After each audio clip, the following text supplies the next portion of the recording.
Welcome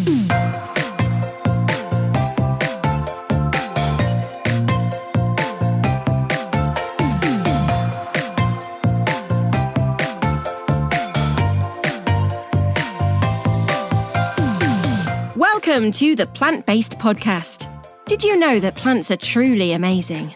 Not only can you grow them and eat them, you can also wear them, drink them, nourish your skin with them, and so much more. Let Ellen and Michael inspire you to love plants as much as they do, as they chat with the movers and shakers in this wonderful plant-based world. So, let's dig in.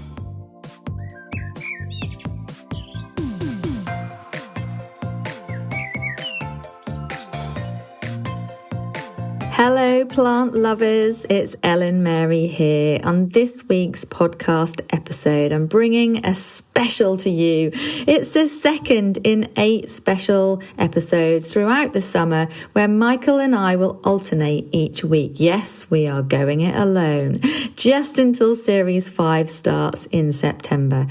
So Michael kicked off the summer specials last week with an episode all about sweet peas, and we'll be alternating weeks. Michael will be talking about plants and plant breeding, and I'll be talking about well-being benefits of plants, something really close to my heart. So in this excellent episode, it's a true feel-good factor, honestly. I'm chatting with the lovely Ashley Edwards, who's the head gardener of Horatios Garden, which is a charity who create and care for lovely therapeutic gardens in NHS spinal injury units. The true power of plants helping people recover from real life-changing traumatic injuries.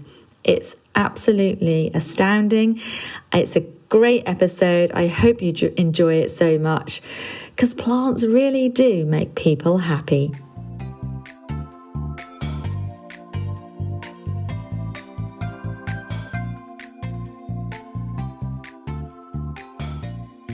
So welcome to the Plant-Based Podcast, Ashley. Thank you so much for being here with us today. Thank you for having me. It's lovely to be here.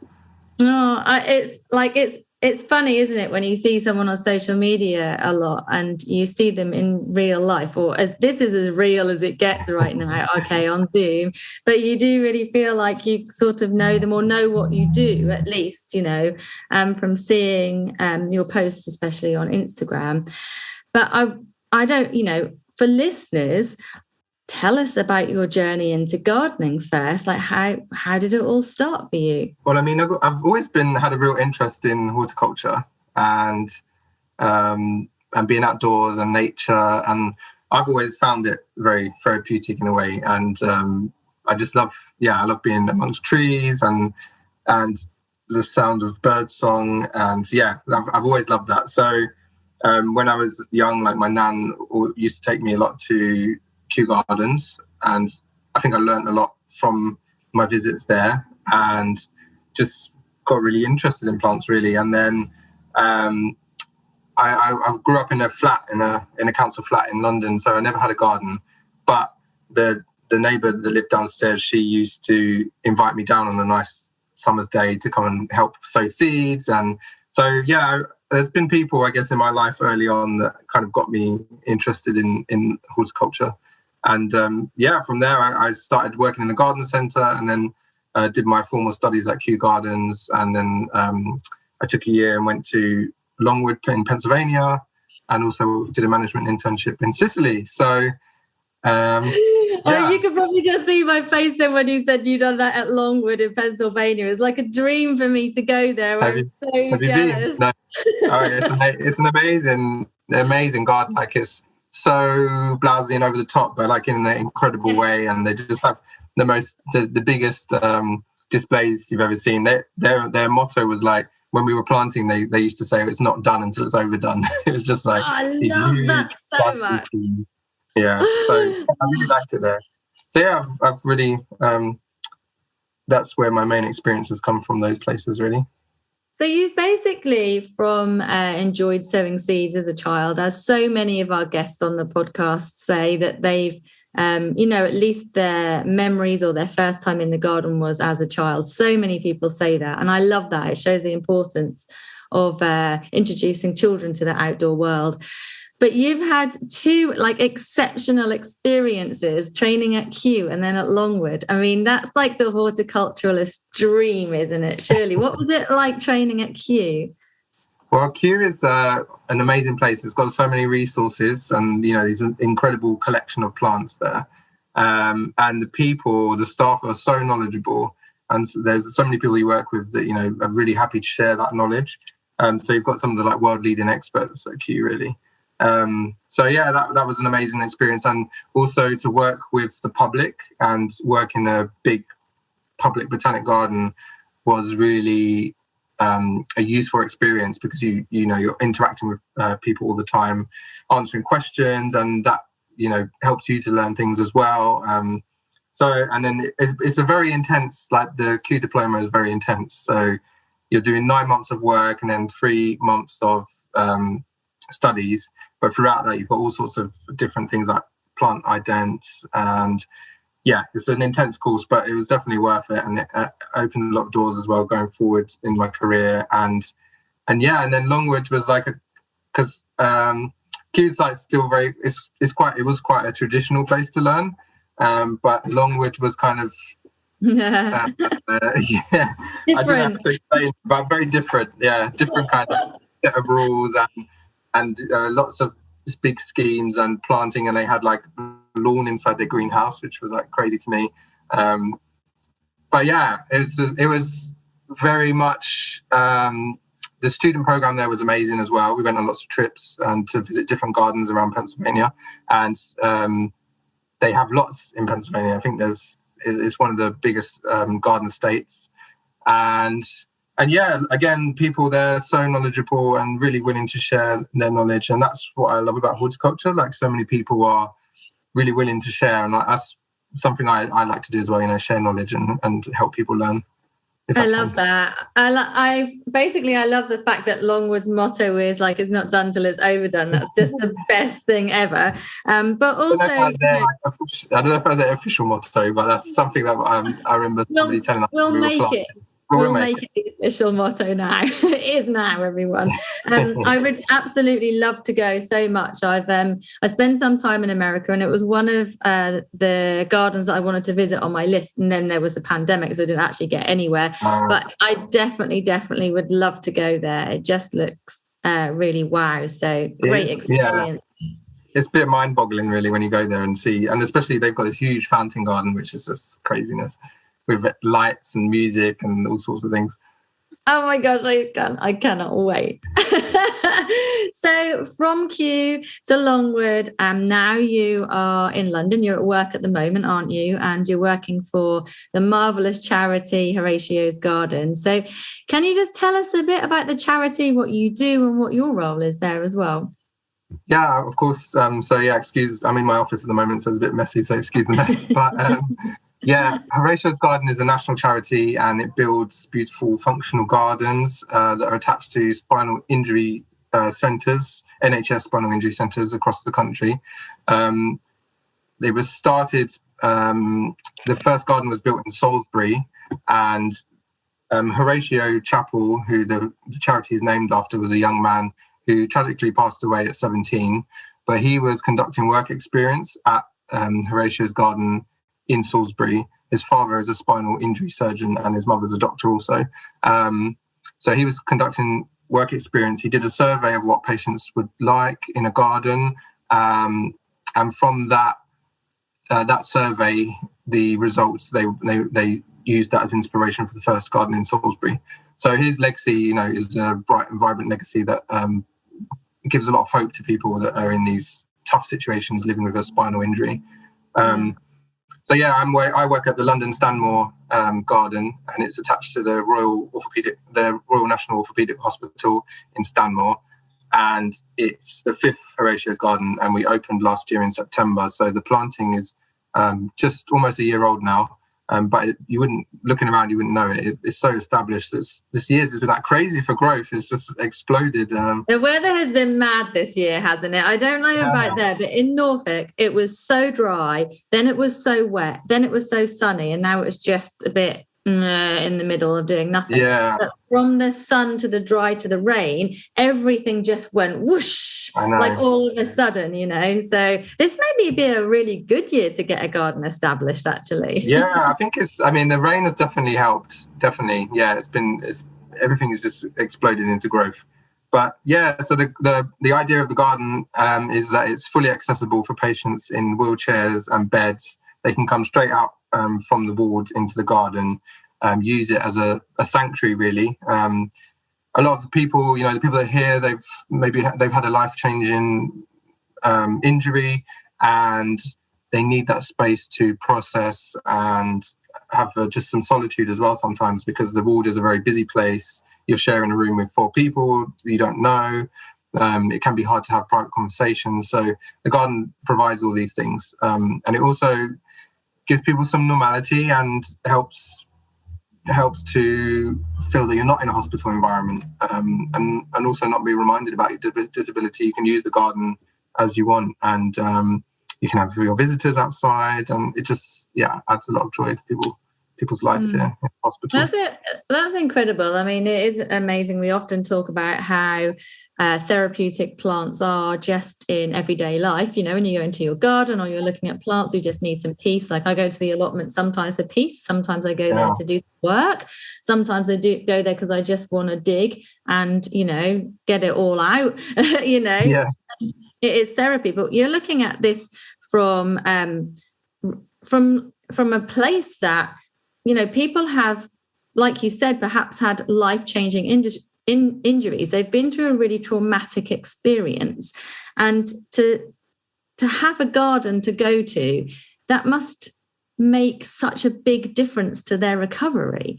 And I know we're going to talk about that a little bit more shortly. But before we do, how do you even start to design or create and care for a garden that is purely for well-being and recovery? How does that happen?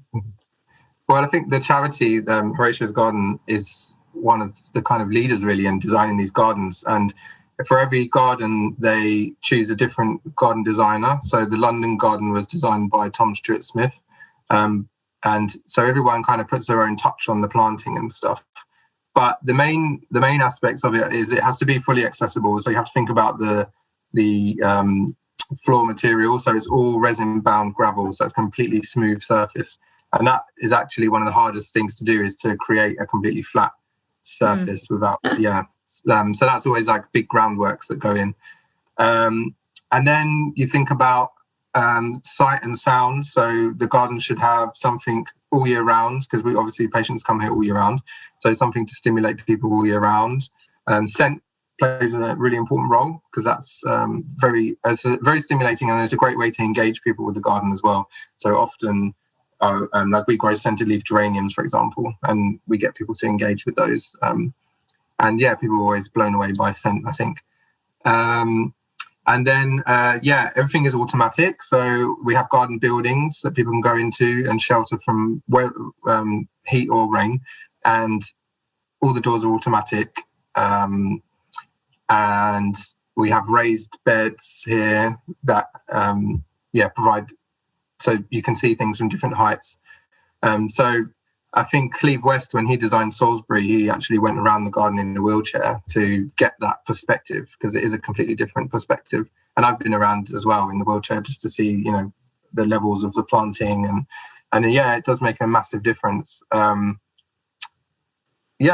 So there's lots to think about. Yeah. So it's all it's about using your senses, isn't it? It's about kind of feeling stimulated by the planting choices that you've made. And what about your role there? What do you do? What does it look like a day in the life of Ashley Edwards? Every day. The thing I love about this job is that every day is so different, and you never really know what's going to happen.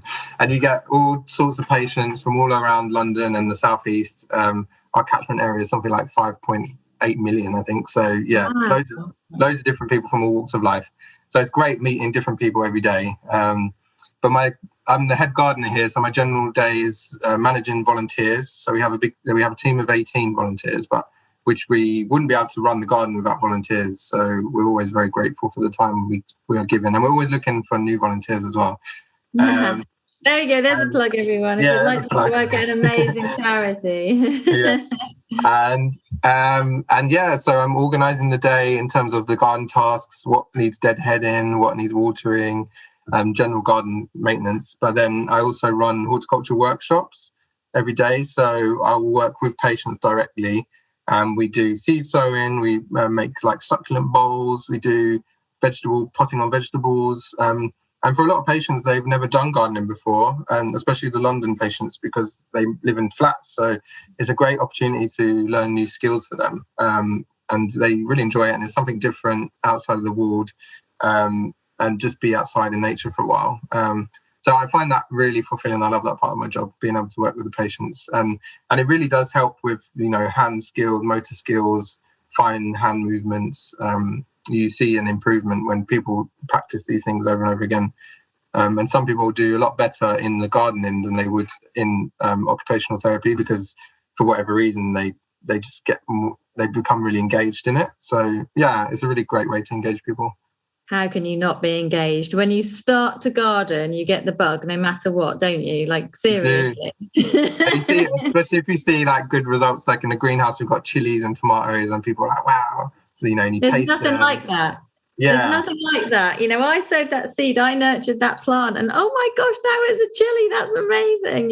You can't beat that satisfaction. It's very fulfilling. And I feel like, I know in like Sue Stuart-Smith's book, when she talks about seed sowing and how it's kind of, it's almost, I can't remember exactly how she describes it, but it's an action of hope, isn't it? Like putting the seed in the soil is, hope, planting hope that something's going to germinate, and at the end of it, maybe you'll eat something, or So I think that feels very therapeutic to me. Yeah, it does. And I think no matter how many seeds that you sow in your lifetime, each seed is just that little bit of hope. They never cease to amaze me. Every single one. Just how can you sow this tiny seed that becomes a pumpkin? I've gardened for 40 years and it still blows my mind. I just love it. So I can't really imagine. Two things that you mentioned there again was that some or many of the patients who are in the spinal injury ward have perhaps never experienced gardening before, or having any outdoor space as such, let alone getting to sow a seed and that kind of thing. And how you are providing this, space for therapy, for time out, but also for hope. And I cannot imagine how anyone feels having gone through such a traumatic life experience, but to hold a seed in their hand and that actually gives them hope, And I mean, you've got two big things. Wow, I'm now experiencing a garden, which I've never done before. I've never gardened, and feeling hopeful. That's that's a lot, isn't it? Does anybody get emotional at all when they're starting to do this therapy? Oh yeah, definitely. Yeah, people do become emotional, and it's a very emotional time here in the hospital when you're here. And I mean, especially during COVID, it's been hard for people because they haven't been able to have visitors like they normally would. So that's been really tough. So yeah, people become emotional, and I think when you're outdoors in the garden, you feel you haven't got the walls of the ward kind of closed in on you, so you do feel more open, that you can express things that maybe you feel like you can't inside. So I think it definitely helps. The garden definitely helps people to get things out. And I think because I'm not on the ward, I don't work on the ward, I'm not a nurse, I'm not a doctor, so people see me as someone else that they maybe can talk to about things. So yeah, it's people do become emotional. I do feel like when you're outside gardening, it is a place of expression, obviously not coming from the same place as someone that's had a traumatic experience like that. But even when you do plant, it is an expression of yourself, the plants that you choose, the vegetables you decide to sow, the gardens that you want to visit, the inspiration you take from it. It is an expression of yourself. So I think that if you have this space, that you are feeling more able to talk about things that you perhaps wouldn't with other people. Plants really do provoke that kind of emotion in you, and that ability to be able to express. So, I mean, I obviously have seen Horatios Garden, the charity, for a few years now, and I've seen, the new garden and stuff as well. And it's always, we need so many more, don't we? We need so much more like that. And wouldn't it be amazing if we could have that in all hospitals, Yeah, every hospital should have a form of garden. I mean, a lot of patients come here from hospitals around London and elsewhere that don't have any, they haven't been outside for months because they've had their injury. They're in a hospital, maybe in bed or recovering from their injury, but they have no access to outdoor space, and they've been in hospital for maybe 6 months, 4 to 6 months, and then they come here and they're like, desperate to get out. So every hospital really should have a garden of some sort. I mean, hasn't it? It's been proven, hasn't it, that it does aid recovery? Oh yeah, There's been studies, that show on average, if you have even just a view of a garden, you can heal like a day quicker. There's studies to support it. These kind of the science behind it. Yeah. That's incredible. So, can you give us any kind of case studies where you've seen someone be, really impacted by the benefits of gardening, like in recovering patients? Is there anything that really stands out to you that you'll kind of take away with you forever? I think, there's been a couple actually, but one recently I had quite a young patient, and they had never gardened before or really had any interests. Like when we started, they were not into it at all. Do I have to sow this seed? Yeah. So then, encouraging them to kind of get into it. And in the end, the patient, they'd sowed so many like chilies and tomatoes, and they were really enjoying it.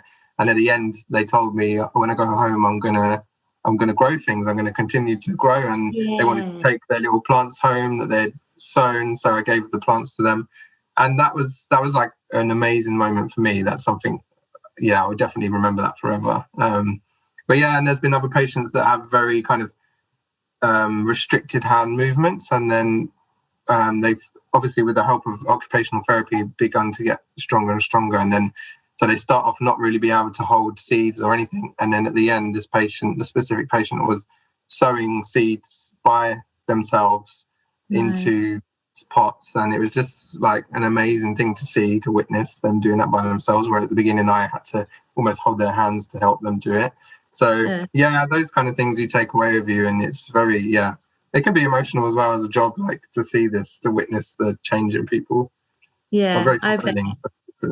But it's all positive, hopefully, it's all positive emotion.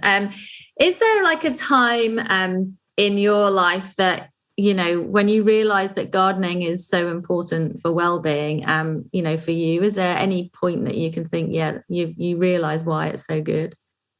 I mean, I've always felt it's been good for health, and I've always just felt personally as a gardener outside, when I'm doing a task in the garden, it relaxes me. My brain can switch off. You can weed, and then like your brain is just kind of going on its own, and you don't have all those, like sometimes you get overloaded with thoughts and stuff. But I've always felt like in the garden I'm quite calm.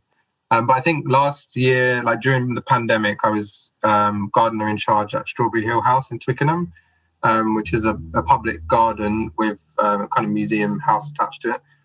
An amazing place. And so I looked after that space, and it was just, you could see people were really needed to get out, and they were using the lawns to have picnics. And I think it really hit home like how important green space is, and also how many areas, especially in London, but all urban cities, lack that green space, and people are just desperate to find a bit of space to sit in. And it's a real issue that we don't have enough space for people, green space in this country, and there needs to be better access to green space for people's well-being and mental health, because there are so many benefits to it. And there's studies that show, if you have access to green space, you're less likely to suffer from things like obesity, depression, all these, a lot of mental health issues. So, I think, and being in this job as well, I've found out how important gardening is for people's well-being. I mean, that's what this job is all about, really, like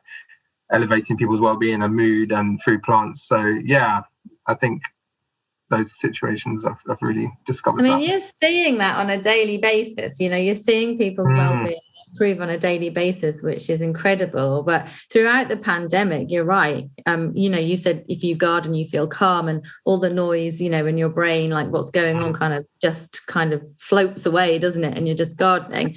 And I think that's sort of what's happened during the pandemic. It's all the other noise of having to get the kids to school, getting to work on time. I don't know, there's just so much stuff in life that you've got to do in a day that you don't, or lots of people don't get the time to just be outside. And when you take away all of that and you kind of like desire being outside, like you kind of crave it. I know people who've said, oh, we went for a walk in the woods because we had nothing to do, and then realized how amazing it was, and now we go all of the time, because they didn't even have time to go walking in woodland before. I know someone who just sown their own carrot seeds. They just grew their own carrots for the first time ever. And they've got a beautiful big back garden, but they just never really thought of doing it because there's other noise and social pressures that mean that they haven't been able to. So, mental health is obviously something that we're talking about more, which is great. And if anything very positive has come from the last 18 months or so, let's hope it is people finding their connection, with the natural world and plants and growing their own and such like, because that's what we need, isn't it? That's our intrinsic definitely. It's so important. And I think even just 15 minutes a day can make a huge difference to your well-being and your mood. Like if you're all day on your computer indoors, a lot of people working from home, they'll know that getting outside and just breathing in some fresh air and seeing some birds and trees, like it just makes a massive difference. Definitely. And that's the reason, as you were saying, why we need more green spaces in urban areas, because there's a lot of people living in cities and we've come to realize how important it is. I mean, I know there's been a lot more research recently as well into just the importance of being able to just go for a walk in the park, and it's funny how we don't really have that. I mean, we have land, we need to create green space. So, but what I really want to know now, Ashley, is what is your own garden like? This I have to ask. Well, yeah, I mean, I don't actually I don't have a garden. But you've got the whole Horatios Garden. Yeah, I've got the whole Horatios Garden. And I think if I had one, I'd probably be so exhausted by the end of the day looking after the Horatios Garden. I would probably get home and be like, it'd probably just be brambles and But I don't have my own garden. Like a lot of Londoners, like I said, I live in a flat and don't have access to a garden. But my mum has a garden, and when I lived in that house, I planted a lot of shrubs and trees in the garden. So it's quite long, and it's got kind of like a hazel hedge, which is great for the birds. The birds love it, and the squirrels always take the nuts. And then it's got like a little mini herbaceous border. But a lot of it was, when I worked at the garden centre, a lot of plants would be chucked away if they looked sickly. So I would save them because I just hated seeing them be chucked. So all these like sickly plants I'd bring home and then nurse them back to health and plant them in the garden. So a lot of those plants are kind of generations of those sickly plants, which now look amazing. So you're looking after those plants, and now you're also looking after people. That's amazing. Yeah. You obviously have that in you, I guess so. Yeah, I never thought of it like that, but yeah, that's true. Yeah. So you used to plant those in your mum's garden, but do you have house plants? I have got house plants. Yeah, I've obviously got a cheese plant because that's the trend at the moment. Because everyone does now, right? A millennial, so yeah. And then I've got like a rubber plant. I've got a spider plant, aloe, which I like to use as well for burns and things. So yeah, I've got a few house plants, but my house plants look little bit sad. I do neglect them. I'm a bit bad with my house plants, so I need to get better at taking time to look after them. Definitely. When you look after your houseplants, you'll be looking after yourself as well. You look after other people, so you must take time to look after you too.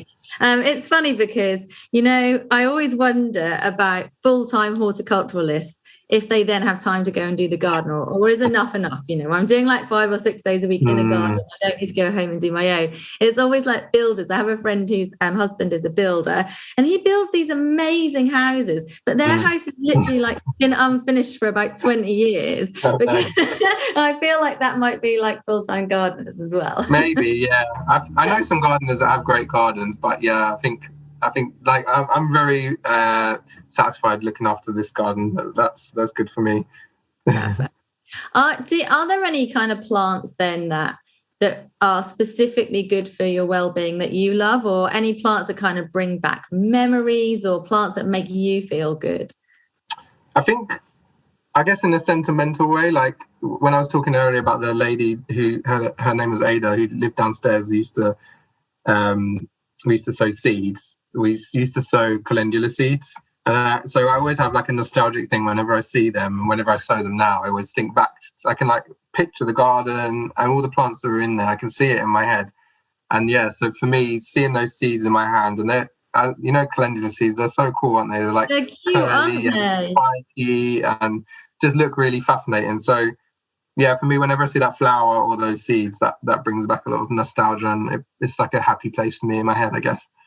And they're super useful as well. They're really bright, colourful flowers, aren't they? And I know lots of people will call them marigold, but they aren't actually a marigold. My allotment is completely full of calendula. It grows like a weed. Obviously, it's not a weed, but it's everywhere. And I snip the flower heads off, not all of them, because they're so beneficial where they are. And then I dry them and make like confetti and flower press and stuff, because they're just so bright and cheerful, But they're always covered in like bees and hoverflies and actually tons of like the little black beetles. The pollen beetles this year. There was millions of those earlier on in the year. But where they were planted in the herb patch, they've literally just taken it. It's like a carpet of calendula, and it looks so nice. Like it just makes you feel happy when you look at it. Yeah, you can't help but smile. They're like little sunshines, aren't they? And they're so good. I mean, you can use them in salads. The petals are edible. You can. I've seen people like freeze some of the petals in ice cubes and put them in drinks and stuff. So. Yeah, they're so decorative and beautiful, and they're often used as medicinal plants. They're found in a lot of creams, face creams, and calendula oil is really good. So yeah, they're such a great plant, and they're often overlooked, but I really like them. Me too. Plants are awesome, aren't they? So when it comes to our listeners who are interested in gardening for their own well-being, do you have any tips for people at home to take away with them, like how to garden specifically for well-being? I know when we go there, we feel good. When we're gardening, we feel good. Is there anything specific that people could do? I think, scent is a big thing for me, and I think a lot of people would enjoy that. So if you have a garden, plant something scented near your door that you can brush past and just get the smell of, like lavender is obviously great. And rosemary and herbs, maybe things you can use in the kitchen, would be really good. Also, sound is really important in the garden. So if you have space, you should put a little water feature, just like something to make that nice trickling sound. Encourage birds and wildlife into your garden, because that will engage you in like a whole nother level, really. And just being able to see birds and insects coming into the garden, it's such a, you feel like you're providing a little sanctuary for other creatures, and that's always makes you feel good. So I'd encourage like insects and pollinators.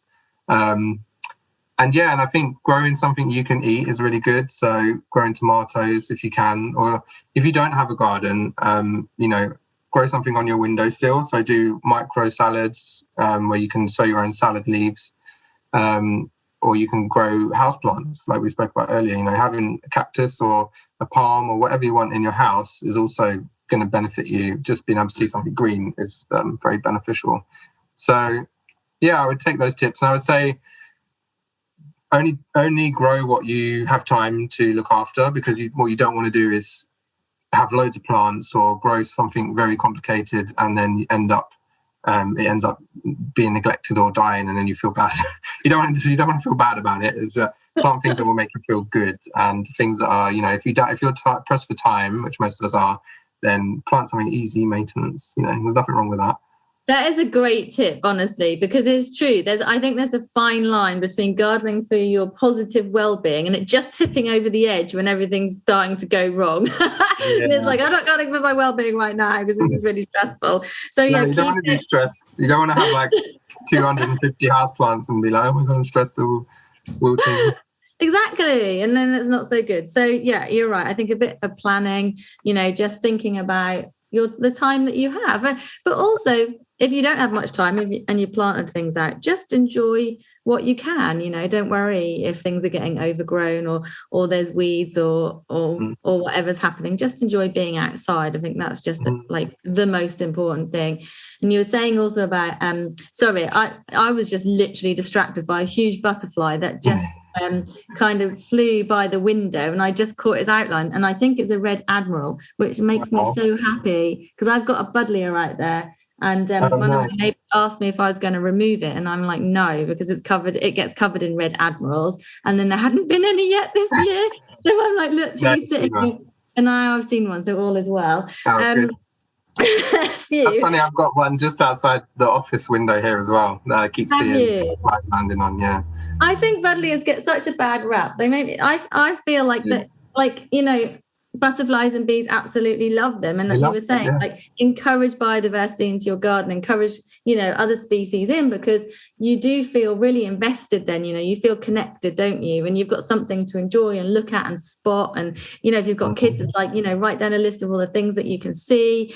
And there was recent research also that was saying the more biodiversity in your garden, the higher your well-being score. So that was that research from the RHS, which overall was saying that the more you garden, the higher your well-being score is overall compared to someone that doesn't garden at all. But actually, there's research that shows the more biodiverse your garden is, the better your well-being score is as well. I mean, what does that tell us,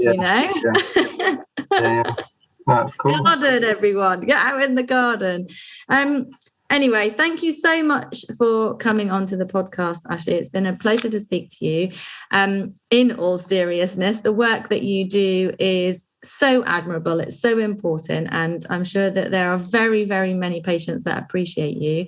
And we appreciate you coming on here and chatting to us about it and giving us a little insight into Horatios Garden. So for anybody listening, check out Horatios Garden. Where can we find you, Ashley? We're on horatiosgarden.org.uk. So that's the website. And you can go on there.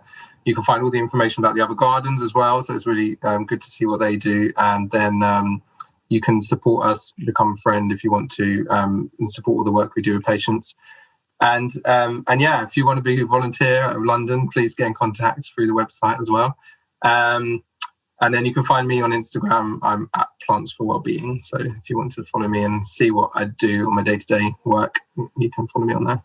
A very apt name for your Instagram account. It is really lovely to see what you're doing as well. So I think plants really are very good for well-being. And thank you so much for coming on the podcast. Thank you. Thank you for having me. It's been a delight.